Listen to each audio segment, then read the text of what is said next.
चर्चा करेंगे blood cancer के बारे में। ब्लड कैंसर क्या होता है कि 3 तरह के मेनली होते हैं ब्लड कैंसर में। एक होता है ल्यूकीमिया होता है, एक लिम्फोमा होता है, एक माइलोमा होता है। मोटा मोटी भाषा में मैं बता रहा हूँ।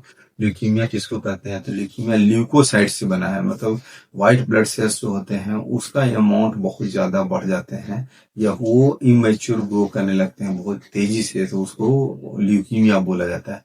ल्यूकोसाइट्स नंबर बढ़ जाते हैं।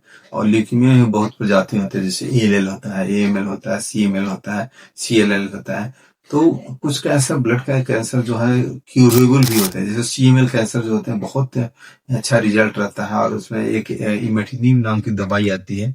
यदि उसको दिया जाए तो बहुत पेशेंट, कोई मरीज तो हम लोग अभी 8 साल 10 साल से इस फॉलोअप में है और दे आर वेरी गुड, मतलब उनको लगता ही नहीं कि कोई कैंसर की बीमारी हुई थी। लेकिन उसी के अगेंस्ट में दूसरा जो एमएल वाला वैरायटी है वो बहुत खराब कैंसर होता है, एक्यूट माइलॉइड ल्यूकेमिया। और उसके कहा जाता है कि सब कुछ करने पर भी रिजल्ट बहुत पुअर होते हैं, 50% सर्वाइवल ही रहता है।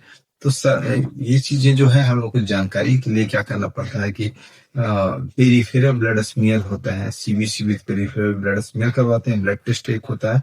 इसके अलावा हम लोग बोन मैरो टेस्टिंग करवाते हैं। बोन मैरो जो पीठ के जो बोन होते हैं आइलियक क्रेस्ट से, नहीं तो लॉन्ग बोन से, कहीं से हम लोग बोन मैरो निकाल कर उस जांच में भेजते हैं और उसके थ्रू पता चलता है।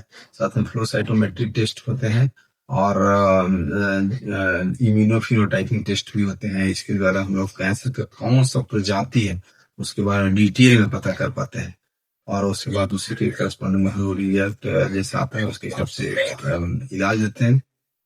तो इलाज बहुत तरह के होते हैं, जैसे जैसे आपको बताया सीएमएल में हम लोग टीकेआई का यूज करते हैं, इमेटिनिब जो होता है।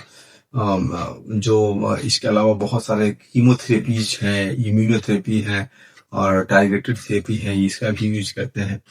लास्ट एक बहुत इंपॉर्टेंट चीज आता है कि बोन मैरो ट्रांसप्लांट बीएमटी भी करते हैं लोग। हमारे जो मेडिकल ऑन्कोलॉजिस्ट कलीग हैं वो बीएमटी करते हैं। अच्छे इंस्टीट्यूशन में ये सुविधाएं उपलब्ध होती है। और साथ में इसके अलावा कार टी थेरेपी भी आते हैं जो कि न्यू लेटेस्ट में ये टेक्नोलॉजी है। तो ये सब चीजें जो है हम लोगों को नया नया चीजें रिसर्च होते रहता है और इसके कारण है कि लोगों का सर्वाइवल पहले से बेटर हुआ है अभी।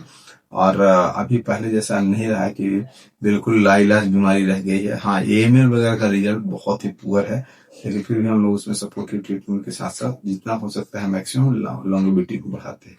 बहुत बहुत धन्यवाद।